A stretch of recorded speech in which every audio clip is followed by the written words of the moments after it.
Hey everyone, welcome to the 69th edition of the Proven Sales Letter Breakdown Challenge that I'm doing for 100 days.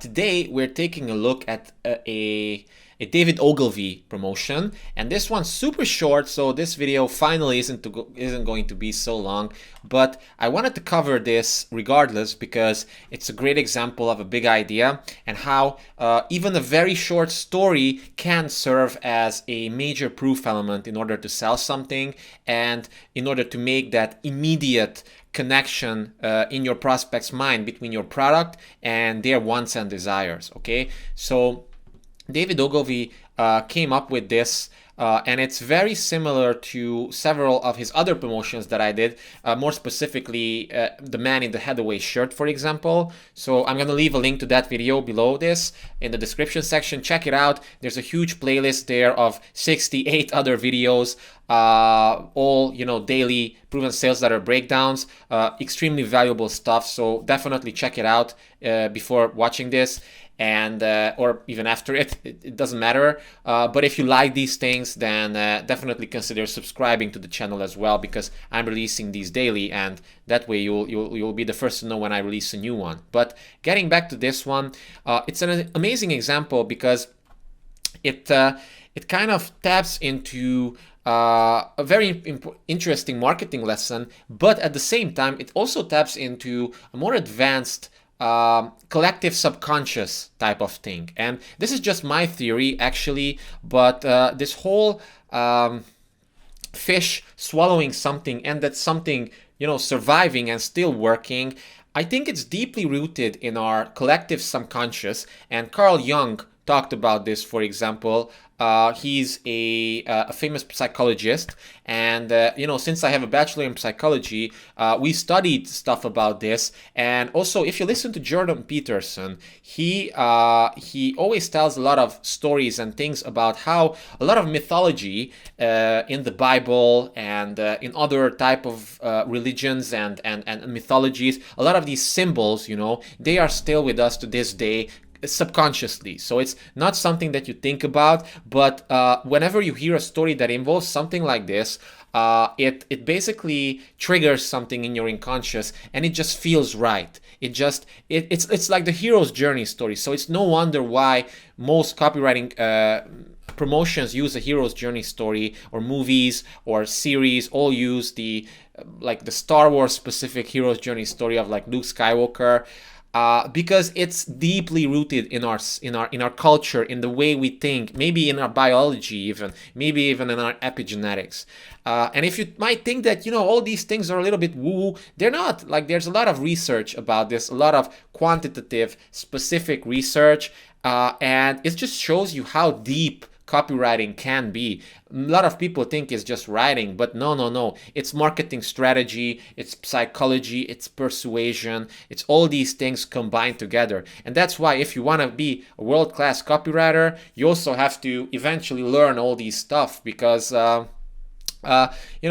getting to know how humans really make decisions and how our emotional systems work, it's a lifestyle. It needs a lifetime of work. And obviously you don't have to invest a lifetime in order to make crazy amounts of money with copywriting or with marketing. But for me, I'm a nerd who likes these stuff. One of my major goals in life is to get as close as possible to understanding how the world, including the human mind, really works. Okay, and that's why I just geek out on these stuff. But I just wanted to make this little side note because I think it's also one of the things that made this super effective, because it just reminds us subconsciously of the story of how Jonah was swallowed by a whale in the Bible, and in every single almost every single mythology, there's this type of symbolistic story. But getting back to more marketing type of things, what's going on here? Okay, so this ad, this was probably a single page of a newsletter or something like that. It has like a pre-head, it has a picture, an eye-catching picture, and it has the copy itself with a few other pictures. So what's happening here? Well, first we have a tagline, which has a benefit to it. So it says Zippo, the lighter that works. Pretty simple, right? Like, what else do you need? The lighter that works. This is probably super on brand with their other types of messaging. So Zippo, I don't know, I don't smoke, I never smoked, but I know even when I was a child, and I grew up in Romania, by the way, so it's like Eastern Europe, even there, Zippos were considered like these luxury types of lighters that are more expensive than others, but they work, and they kind of like they're a treasure in a sense. Like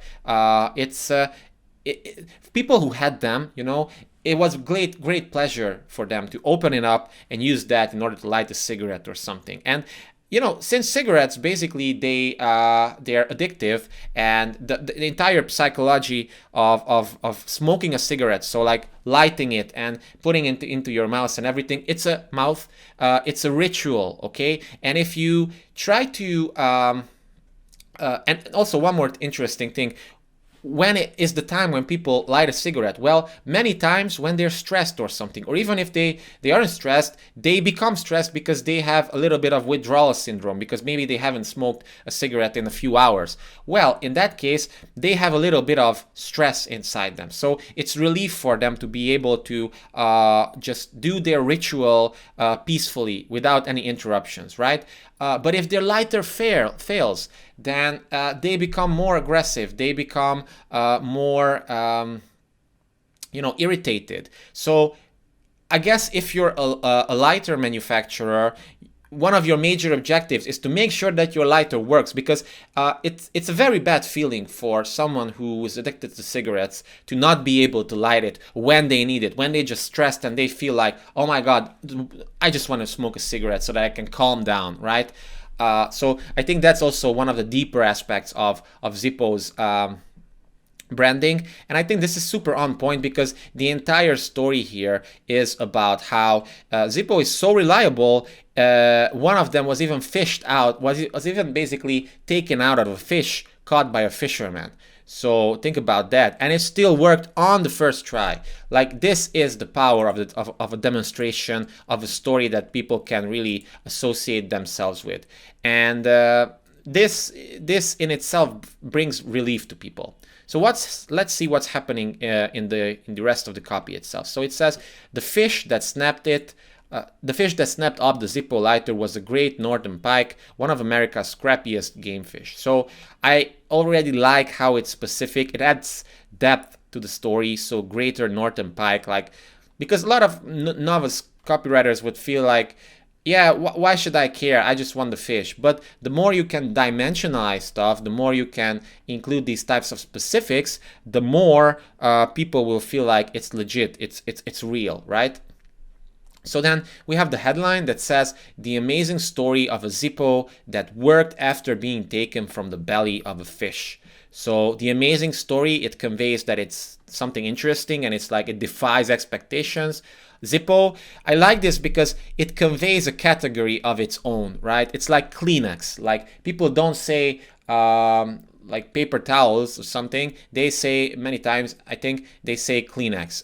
And Kleenex was just one brand, but it became the dominant brand, and people just started using it. The same thing, like I said, I grew up in Romania, even though I'm Hungarian, and there and in most of Eastern and Southern Europe, or like more of these countries, when you say Adidas, there's the brand Adidas or Adidas, depending on where you live.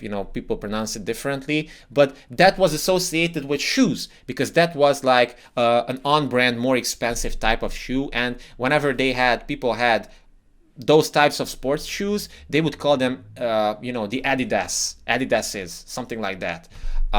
So it's really interesting how a dominant brand can take up the name of the category itself, and I think that Zippo is going for this. So, and this just shows that good marketing, it's not just about direct response copywriting all the time. It's also about the big idea, the branding, and everything else, because this piece, it isn't necessarily a direct response promotion. It doesn't even have a call to action. So that's like sin number one in direct response marketing, not having a call to action. But it's a little bit different, and I think it would be more effective if David Ogilvy included the call to action later on. But he definitely knew direct response marketing really well, and this is totally intentional that there's no call to action here. Probably it was this was advertised in a place where it was not needed that much, or like at that point it would have seemed weird to have a call to action or something like that. And you know, this goes out to people who already are probably aware of the Zippo brand, and they're just looking for something to knock them off the fence. So in this case, this could be something effective, and it probably was effective because it's a great combination of story and copy.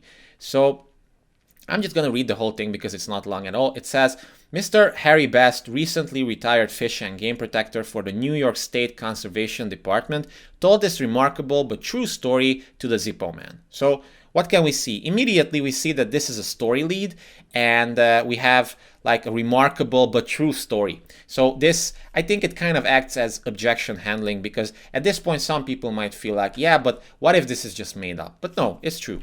Then we continue. A party just west of Cleveland on Oneida Lake was fishing for great northern pike in 3 Mile Bay. They caught a pike that weighed about 18 pounds. When they dressed the pike, in the stomach was one of your lighters.